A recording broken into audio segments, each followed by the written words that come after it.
कैसे हैं आप सब। बहुत दिन बाद यार इस चैनल पर वीडियो आ रहा है, लगभग 6-7 दिन हो गए होंगे, उससे ऊपर ही। तो थोड़ा बिजी चल रहा था इसलिए वीडियो नहीं बना पाया। कुछ अपडेट भी देना था आपको, हालांकि वो अपडेट मेरे पास पहले ही आ गया था 5-6 दिन पहले ही, लेकिन टाइम ना मिलने की वजह से वीडियो जल्दी नहीं आ पाया। तो अभी हम बात करेंगे भाई टाटा नेक्सॉन का। एक केस मैंने आपको दिखाया था जो जमशेदपुर से था, और टाटा सफारी का केस दिखाया तो जो काफ़ी ज़्यादा वायरल हुआ था हर न्यूज़ में। टाटा नेक्सॉन का भी कहीं ना कहीं शॉर्ट हो गया है और सफारी का भी। तो शुरू करते हैं नेक्सॉन से।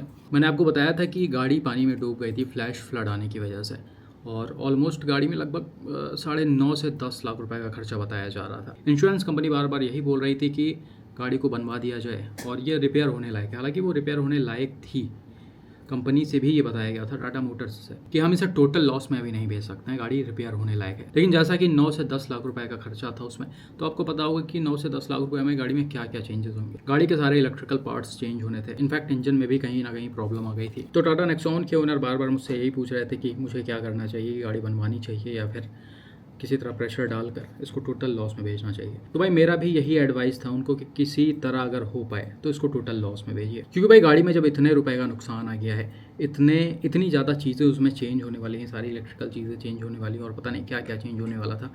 तो हो सकता है कहीं ना कहीं गाड़ी आके दिक्कत दे दे। अभी गाड़ी बन जाएगी, अच्छी चलेगी, हो सकता है भाई महीने 2 महीने बाद उसमें फिर से प्रॉब्लम आने लगे उसी सेम इशू की वजह से। तो मैंने ओनर से बोला कि रिस्क लेने का कोई मतलब नहीं। हालांकि सारे केसेस में ये नहीं होता है, बहुत सारी गाड़ियाँ इतनी ज़्यादा बनने के बाद भी आराम से चल रही हैं, लेकिन बाई चांस अगर कुछ ना कुछ प्रॉब्लम आ जाए गाड़ी में आगे चलकर, तो फिर कस्टमर बहुत ही ज़्यादा परेशान हो जाता है। तो ओवरऑल मेरा एडवाइस उनको यही था कि किसी भी तरह से गाड़ी को टोटल लॉस में बेचिए। और मैंने बताया था आपको कि इसका जो इंश्योरेंस था वो बाहर से कराया गया था, टाटा मोटर्स के अंदर से नहीं लिया गया था। गाड़ी भी 4 महीने पुरानी ही थी, ज़्यादा पुरानी नहीं थी है। लेकिन फिर भी टाटा मोटर्स के लोगों ने काफ़ी ज़्यादा हेल्प की भाई की। मैंने ऊपर तक एस्केलेट किया था इस इशू को, और उनके तरफ से काफ़ी सारी हेल्प मिली ओनर को। तो अब सारी चीज़ें सॉल्व हो चुकी हैं, भाई को पैसे भी मिल चुके होंगे उनके गाड़ी के, जो भी आईडी भी उनकी रही होगी। तो कुल मिलाकर ओनर अभी खुश हैं। अब देखते हैं कि वो कौन सी गाड़ी लेते हैं। अगर वो कोई नई गाड़ी लेते हैं तो वो भी अपडेट कर दिया जाएगा। बाकी टाटा मोटर की साइड से तो मेरे को सब कुछ बहुत ठीक ही लगा। मेरे मतलब फॉर में ही वो लोग बोल रहे थे। मैंने बोला था, वो खुद भी ये अपने खुद से ही बोल रहे थे कि जितना हो पाएगा हम कस्टमर की हेल्प करने की कोशिश करेंगे। उनसे कांस्टेंट बात हो ही रहा था। उनको बोले तो मेरे को सीधा बोले कि आप गाड़ी बोलिए असेंबल कर दें, जो मैनेजर से बात करवाइए, बाकी जो भी फीस वगैरह है वो हम देखेंगे क्या करना नहीं करना। उसके बाद आज मेरे को बात करने की जरूरत पड़ा ही नहीं। वो बोले चलो अच्छा है, कुछ करना नहीं पड़ रहा। ठीक है, देखिए अब तो मेरे को लग रहा है हो ही जाना चाहिए। चलिए ठीक है फिर कुछ प्रॉब्लम होगी तो बताइएगा। हाँ बिल्कुल बिल्कुल, ठीक है। Thank you. आप अगर इन्वॉल्व नहीं होते तो फिर इतना जल्दी थोड़ा प्रोसेस जो भी स्मूथ हुआ वो भी नहीं हो पाता, मुझे लगता है। चलिए ठीक है, थैंक यू। ठीक। बाकी रही टाटा सफारी की बात, तो रिसेंटली भाई ने मुझे कुछ वीडियोस और सारी चीज़ें शेयर की थी लगभग 16 तारीख को, जो बाकायदा न्यूज़ में भी था कि जो भाई थे टाटा सफारी की ओनर बहुत ज़्यादा परेशान थे और इतने ज़्यादा फ्रस्ट्रेट हो चुके थे कि ये गाड़ी को आग लगाने सर्विस सेंटर पर चले गए थे। सिर्फ गाड़ी को ही नहीं, ये खुद को भी आग लगाना चाह रहे थे उसी के साथ में। आप ये कुछ वीडियोस देख सकते हो। एएसएल टाटा मोटर्स के साथ विवादों के बीच पीड़ित ग्राहक सौरभ केसरी ने खुद को और गाड़ी को जलाने की कोशिश, पुलिस ने रोका। 3 जुलाई से सौरभ केसरी और एएसएल टाटा मोटर्स के बीच चल रहे विवाद ने मंगलवार को एक नया मोड़ ले लिया, जब ग्राहक सौरभ केसरी ने खुद को और अपनी गाड़ी को आग लगाने की कोशिश की। सूचना मिलते ही पुलिस मौके पर पहुंची और समय रहते इस कदम को रोक लिया। बचाए जाने के बाद भावुक सौरभ केसरी ने बताया कि वो हर महीने लगभग 45,000 रुपए की EMI चुका रहे हैं, लेकिन उन्हें गाड़ी में बैठने तक का मौका नहीं मिल रहा है। उन्होंने कहा कि इस गाड़ी की वजह से न सिर्फ वो बल्कि उनके परिवार वाले भी मानसिक रूप से काफी परेशान हो चुके हैं। ऐसे में अब उन्हें लगने लगा है कि ना तो वो रहे, ना तो उनकी गाड़ी और ना ये परेशानी। अब देखने वाली बात ये होगी कि सौरभ केसरी और एएसएल टाटा मोटर्स के बीच चल रहा ये विवाद आगे चलकर कौन सा नया मोड़ लेता है। तो इतनी सारी चीज़ें हो गई थी भाई अभी रिसेंट में। भाई काफ़ी सारे लोगों के साथ सर्विस सेंटर पर पहुँचे और पेट्रोल लेकर पहुँचे, गाड़ी में आग लगाना था इनको, खुद को आग लगाना था। हालांकि ये सारी चीज़ें इन्होंने पहले मुझे बता रखी थी कि अगर रेजोल्यूशन टाइमली नहीं निकलता है तो मैं ऐसा करूँगा। हालांकि मैंने इनको समझाने की बहुत कोशिश की कि आप ऐसा मत करो। हालांकि उस चीज़ को मैंने वीडियोज़ में मेंशन नहीं किया था भाई, मुझे करना सही नहीं लगा और पर्सनली मैंने भाई को समझाने की कोशिश की।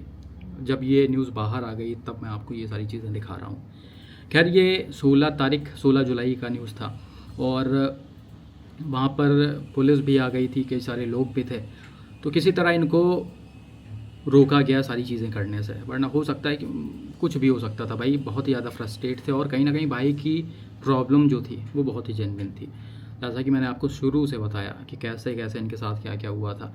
गाड़ी लेने के बाद से प्रॉब्लम स्टार्ट हो गई, कुछ महीने अलग सर्विस सेंटर पर थी, कुछ महीने यहाँ पर थी और बहुत सारी चीज़ें हुई। ओवरऑल इनके पास गाड़ी थी ही नहीं, समझ लो। जब से इन्होंने गाड़ी को ख़रीदा था वो सर्विस सेंटर में ही पड़ी थी। तो इनका यही कहना था कि यार जब मैं महीने में किस्त भर रहा हूँ और गाड़ी मेरे पास है ही नहीं, गाड़ी मुझे चलने के लिए है ही नहीं गाड़ी मेरे पास, तो फिर क्या मतलब है ऐसे गाड़ी का। और कहीं ना कहीं ये सारी चीज़ें काफ़ी ज़्यादा जेन्युइन थी। हालांकि भाई मैंने जितना हो पाया भाई की हेल्प करने की कोशिश की, चीज़ों को ऊपर तक एस्केलेट किया और लगातार मेरी बात होती रहती थी इस केस पर।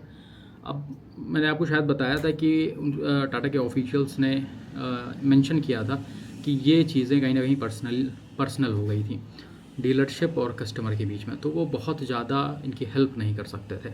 लेकिन फिर भी जितनी हेल्प हो पा रही थी ऊपर से मिल रही थी। खैर अभी रिसेंट में भाई के मैसेज आया है और इनका प्रॉब्लम सॉल्व हो गया है।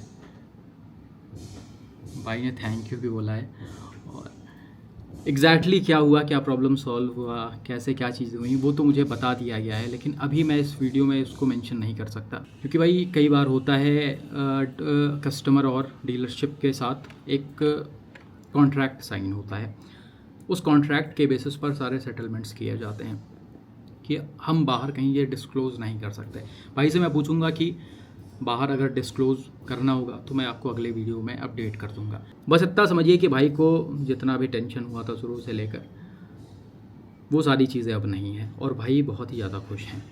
तो ये कहीं ना कहीं काफ़ी अच्छी चीज़ है और यही सारी चीज़ें भाई होनी चाहिए। इसी सारी चीज़ों के लिए वीडियोस बनाए जाते हैं, इसी सारी चीज़ों के लिए कंपनी के लोगों से रिक्वेस्ट किया जाता है, चाहे वो टाटा मोटर्स हो या फिर कोई भी कंपनी क्यों ना हो। अभी रिसेंटली मेरे पास एक और ऐसे ही केस आया था मारुति सुजुकी का, जो शायद मैं अपने अगले वीडियो में अपडेट करूँगा। तो कहीं ना कहीं भाई कंपनी के लोगों से, कंपनी के ऑफिशियल्स से यही मांग होती है कि जब कस्टमर आपके कंपनी पर भरोसा करके, आपके कार पर भरोसा करके अपनी ज़िंदगी भर की मेहनत की कमाई आपके गाड़ियों में लगाते हैं, आंख बंद करके खर्च कर देते हैं, तो आपको उसी हिसाब से कस्टमर की हेल्प भी करनी चाहिए। और ये चीज़ें कहीं ना कहीं पॉजिटिव में आती हैं। कहीं आप अगर ऐसा कर रहे हो तो आप एक बार हेल्प करोगे, आपकी उससे 10 गाड़ियाँ बिकेंगी। तो इन सारी चीज़ों पर कंपनी को ध्यान देना चाहिए और बस यही है। भाई को कॉन्ग्रेचुलेशन, उनकी सारी चीज़ें सॉल्व हो चुकी हैं। बाकी भाई आप सभी को भी बहुत बहुत थैंक्स। आप अगर इन सारी चीज़ों को सपोर्ट ना करो, वीडियोज़ को सपोर्ट ना करो, उसको शेयर ना करो, तो शायद ये चीज़ें जल्दी पॉसिबल ना हो पाएँ। सोशल मीडिया पर जब एक वाइड ऑडियंस में चीज़ें जाती हैं तो लोग अपना ओपिनियन देते हैं और कंपनी से भी बार बार रिक्वेस्ट करते हैं कि आप इन चीज़ों को सॉल्व करो। तो आप लोगों का बहुत बड़ा हाथ है इसमें, तो आप लोगों को भी थैंक्स। बाकी आपका इस वीडियो पर क्या मानना है कमेंट करके ज़रूर बताएं।